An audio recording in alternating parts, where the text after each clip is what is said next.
Halo, selamat datang di channelku. Di channel ini, aku akan banyak cerita tentang jalan-jalan dan kehidupanku semasa di Jepang. Pada kesempatan ini, aku mau ngajak kalian jalan-jalan ke Nagasaki. Ada apa aja di Nagasaki? Yuk kita lihat sama-sama.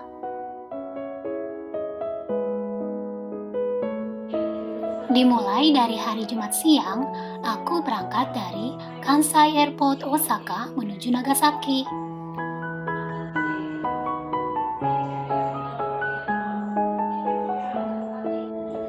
Ini kondisi Terminal 2 untuk penerbangan domestik di Kansai Airport Osaka. Tetap memperlakukan social distancing ya.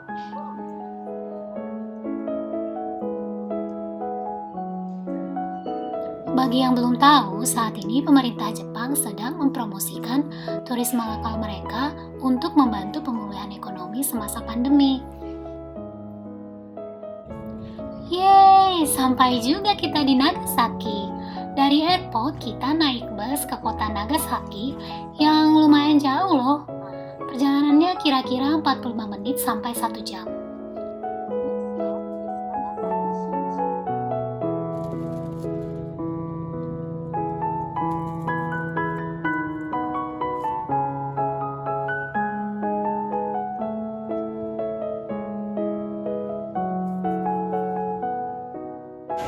Ini dia nih kota Nagasaki.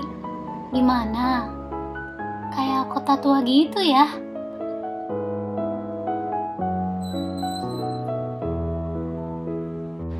Sekarang kita sudah sampai di hotel. Hotelnya berada di pusat kota loh.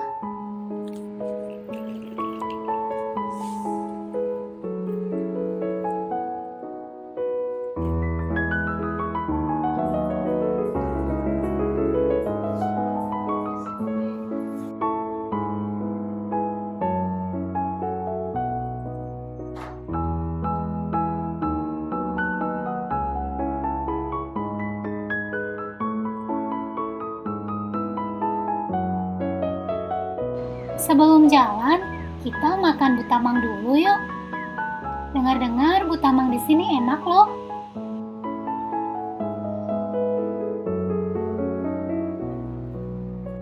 Ngomong-ngomong soal makan, aku nggak lupa beli kupon makan Go to Eat yang bisa dipakai selama traveling di Nagasaki.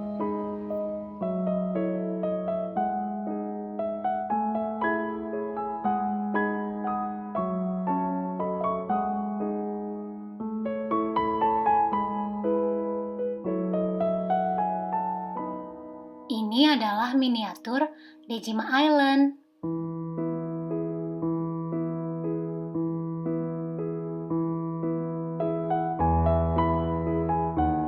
Pulau buatan ini sempat hancur akibat bom yang menyerang Nagasaki pada tahun 1945.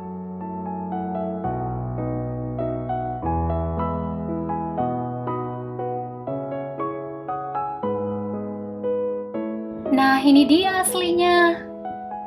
Tentunya setelah rekonstruksi ya.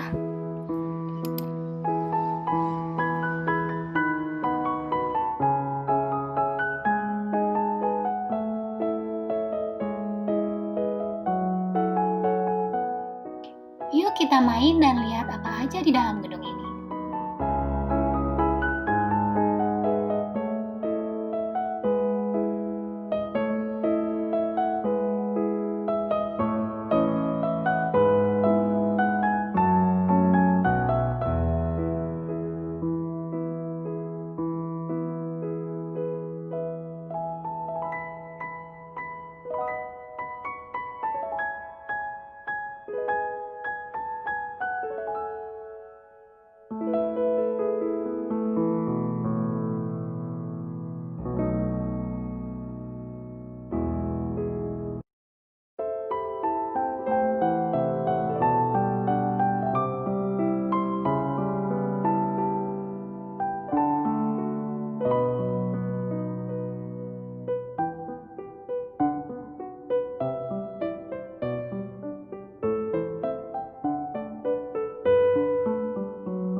Waktunya makan malam. Kira-kira restoran yang enak, yang mana ya? Salah satu agenda utama ke Nagasaki adalah pengen icip-icip Chinese food yang ada di Chinatown ini. Dengar-dengar, makanan yang terkenal dari Nagasaki adalah ramen champong. Karena aku suka ramen, jadi harus dicobain nih ramen champong.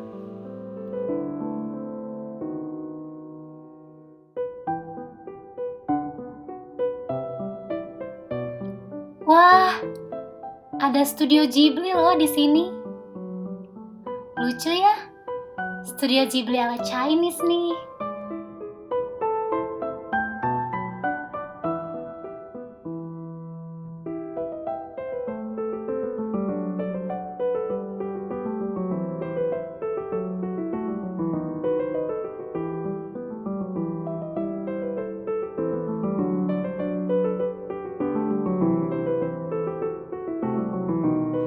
Nah, sampainya di hotel sebelum tidur, kita mandi dulu yuk.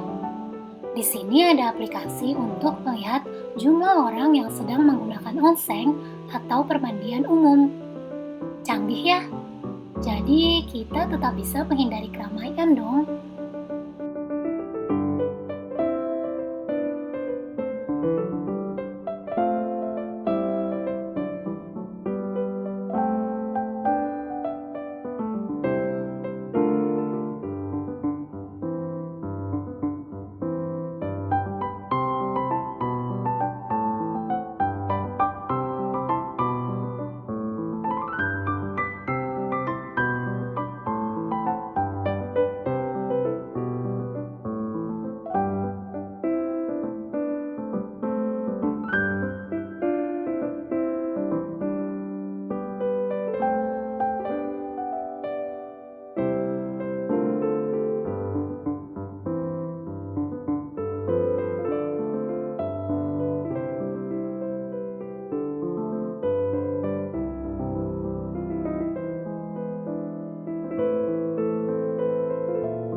Selamat pagi.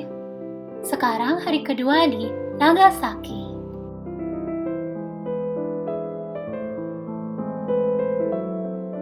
Jalan-jalan di Nagasaki seperti jalan-jalan ke masa lampau ya.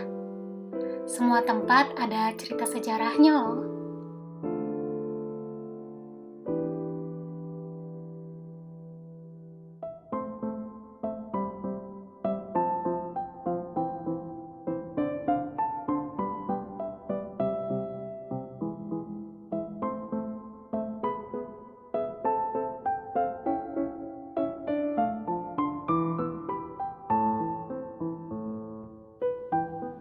Museum ini dibangun untuk menghormati jiwa 26 martir Katolik yang disalibkan pada masa gereja perdana di Jepang, yakni pada tahun 1597.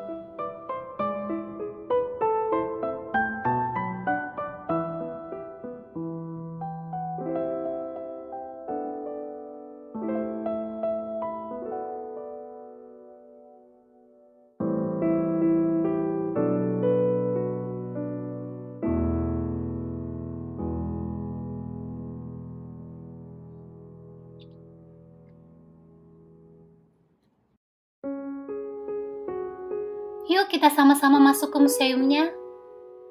Ada apa aja ya di dalamnya?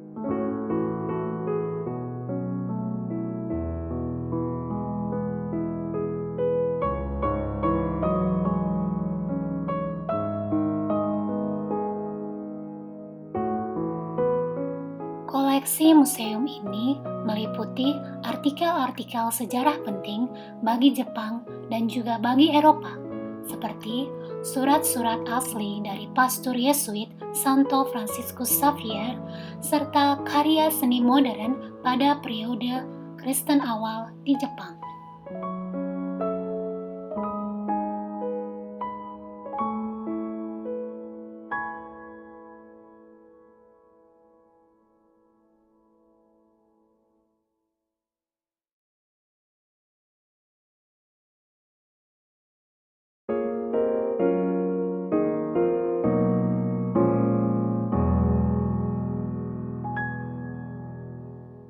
Berikut ilustrasi penyalipan 26 martir pada awal Kristen di Jepang.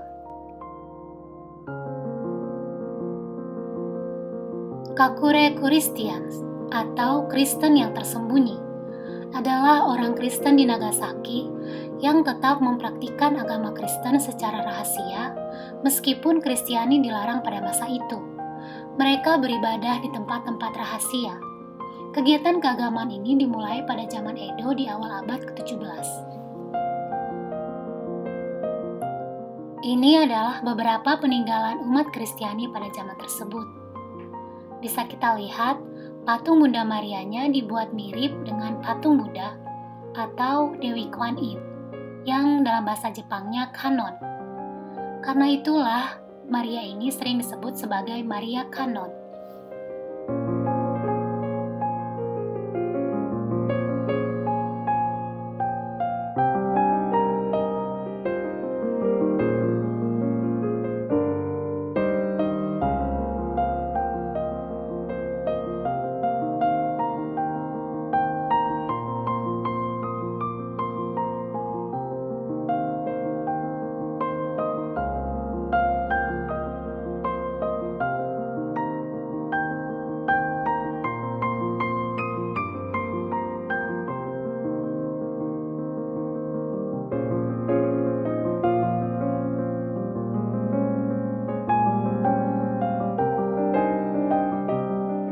Ini adalah contoh penjara yang dibuat bagi orang Kristen di masa itu, yang disebut juga sebagai tempat peristirahatan terakhir.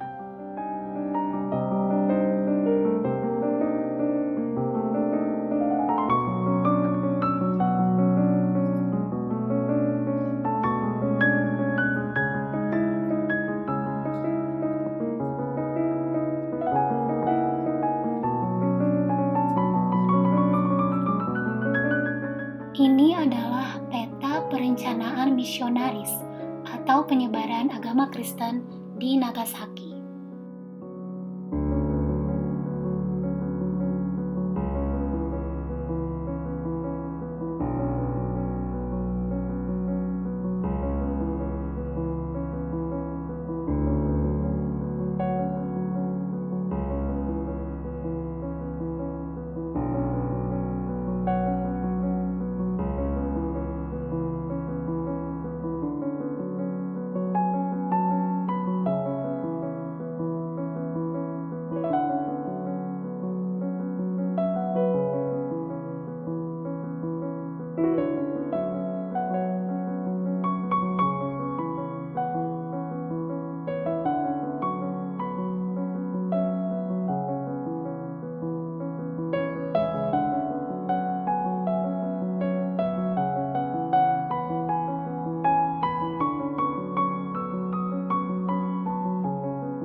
Di taman ini ada beberapa monumen yang mengingatkan kita pada pentingnya perdamaian dan persaudaraan antar negara.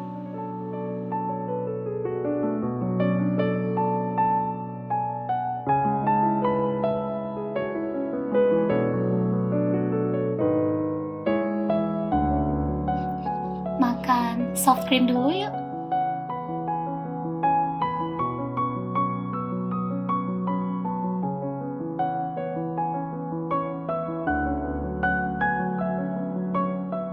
Konon, Gereja Urakami Katedral merupakan gereja Katolik terbesar di Asia sebelum menjadi salah satu korban pengeboman di tahun 1945. Saat ini, Gereja Katolik Urakami digunakan sebagai salah satu situs sejarah dan budaya keagamaan di Nagasaki. Siapapun bisa masuk ke dalam dan berdoa. Tidak harus dengan cara Kristen loh. Ini adalah ilustrasi atau miniatur dari Gereja Katolik Urakami sebelum pengeboman. Wah, besar sekali ya. Sementara ini adalah beberapa puing peninggalan dari Gereja Katolik Urakami yang asli setelah pengeboman.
Ini adalah puing dari Gereja Katolik Urakami tadi loh.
Setelah belajar sejarah, kita minum boba dulu yuk.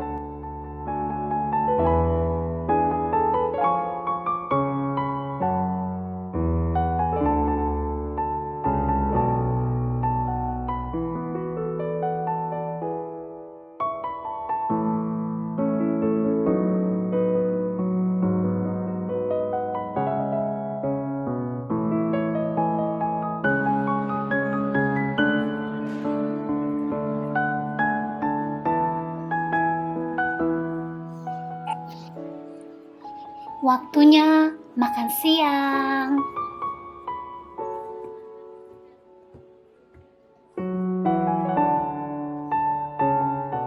Nagasaki juga terkenal dengan makanan ini. Kenapa spaghetti ya? Mungkin karena pengaruh budaya Eropa juga sih.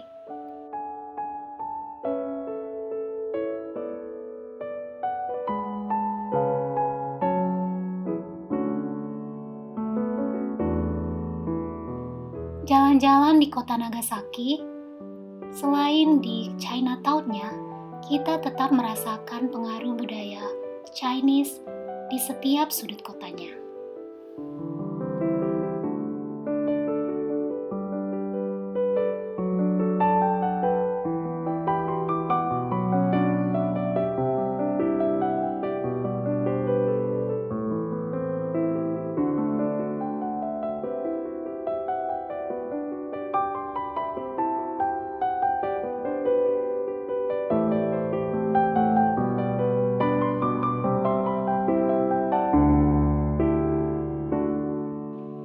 Kuil Confucius Nagasaki.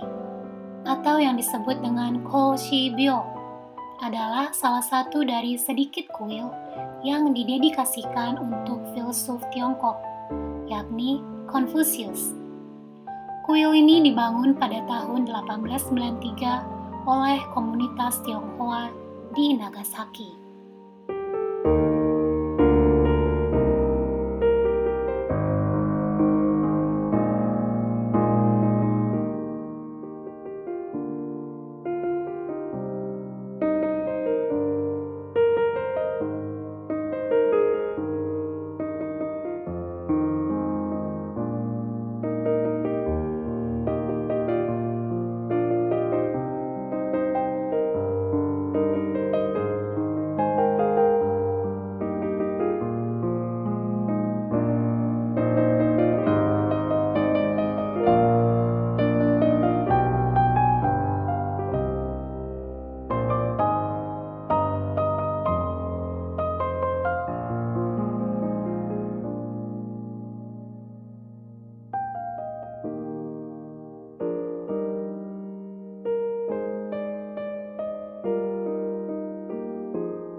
Kuil yang penuh dengan warna dan atmosfer Tiongkok ini juga memiliki museum di belakang halamannya. Saya sempat masuk ke dalam, tapi sayang sekali, di museumnya itu tidak boleh ambil foto atau ambil video.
Gereja Katolik Oura adalah gereja dan juga katedral kecil di Nagasaki, Jepang. Gereja ini dibangun segera setelah berakhirnya kebijakan pengasingan pemerintah Jepang terhadap umat Katolik pada tahun 1853. Gereja ini juga dikenal sebagai gereja dari 26 martir Jepang.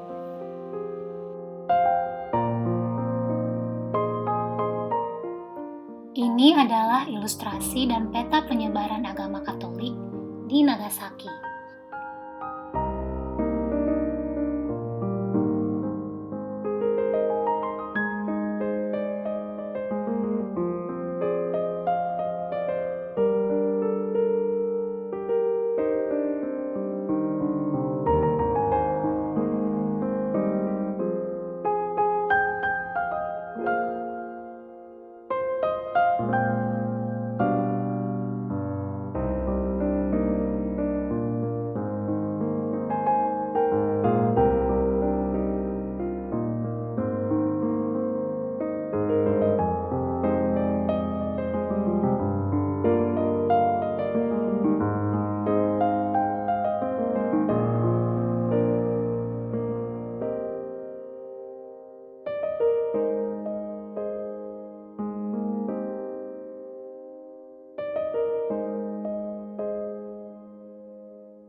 Glover Garden adalah sebuah taman raksasa di Nagasaki yang dibangun untuk Thomas Blake Glover, yakni seorang pedagang Skotlandia yang berkontribusi pada modernisasi Jepang dalam pembuatan kapal, pertambangan batu bara, dan bidang industri lainnya. Di dalamnya berdiri Glover Residence, yakni rumah bergaya barat tertua yang masih berdiri di Jepang.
Selain memperkenalkan budaya Eropa yang tinggal di Nagasaki, tempat ini juga memperkenalkan budaya Chinese atau Tiongkok yang datang ke Nagasaki.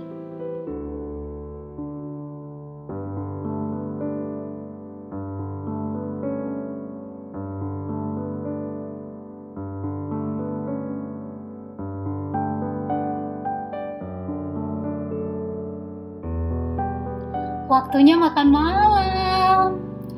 Kalau semalam kita makan Chinese food, malam ini kita makan Japanese food.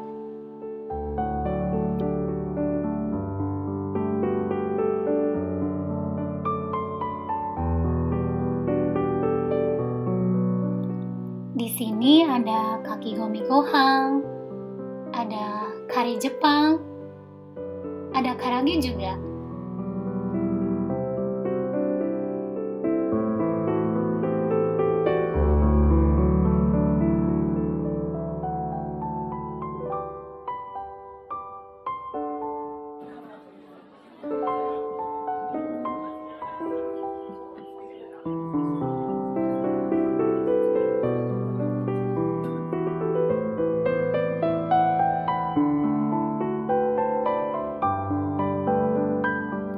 Udah dulu ya untuk hari ini.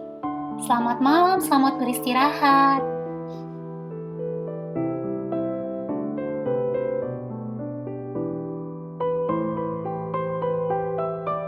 Halo, selamat pagi.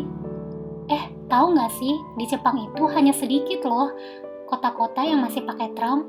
Salah satunya ya Nagasaki ini. Meganebashi atau jembatan kacamata adalah jembatan yang berada di atas sungai Nakashima ini. Jembatan ini dibangun oleh seorang biksu asal Tiongkok pada tahun 1634.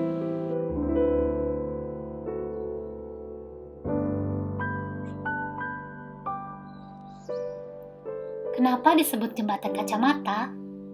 Ya, karena bentuknya mirip kacamata. Ini penampakannya kalau malam hari loh.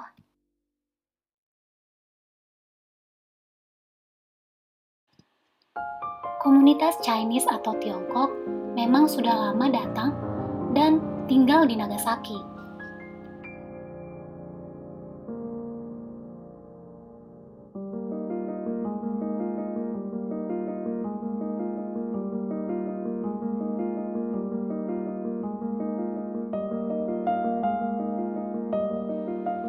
Ini adalah peta penyebaran kuil Buddha di pusat kota Nagasaki loh. Banyak sekali ya. Nah, sekarang kita akan mulai perjalanan mengunjungi satu persatu kuil tersebut ya.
Kenapa balik lagi ke Dajima? Karena pada hari pertama kita ketinggalan tempat ini nih.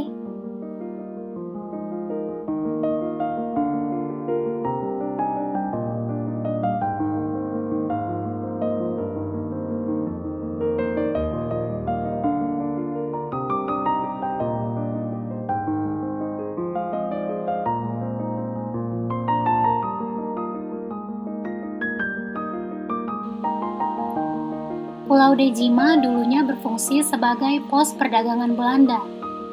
Pulau ini kemudian dibuat lagi setelah pengeboman untuk melestarikan distrik bersejarah dan juga sekaligus gudang peninggalan abad ke-17.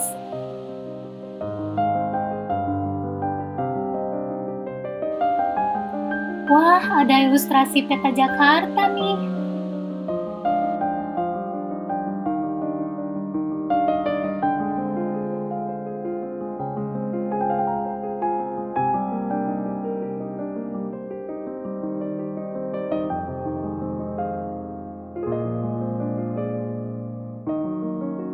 Di sini, kita seolah-olah sedang berjalan di dermaga kuno ya.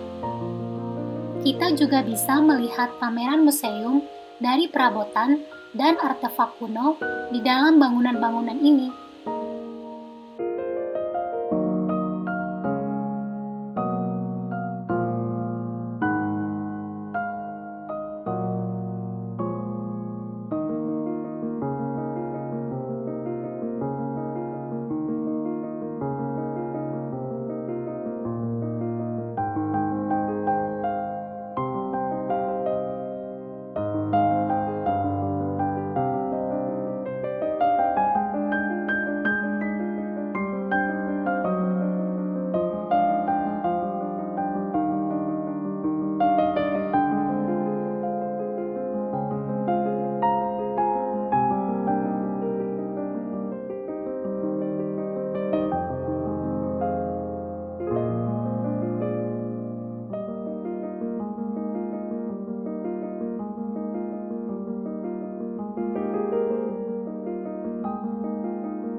Wah, nggak kerasa. Waktu di Nagasaki sudah selesai nih. Yuk kita pulang.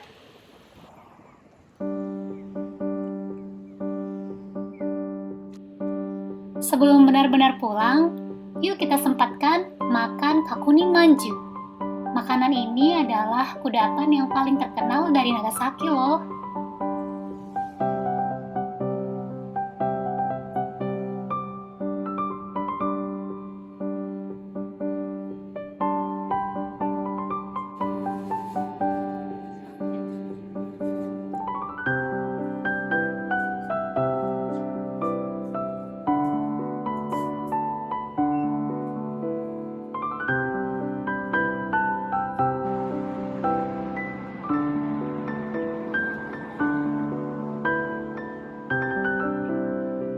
Akhirnya, sampai jumpa Nagasaki, sampai jumpa kota Champo.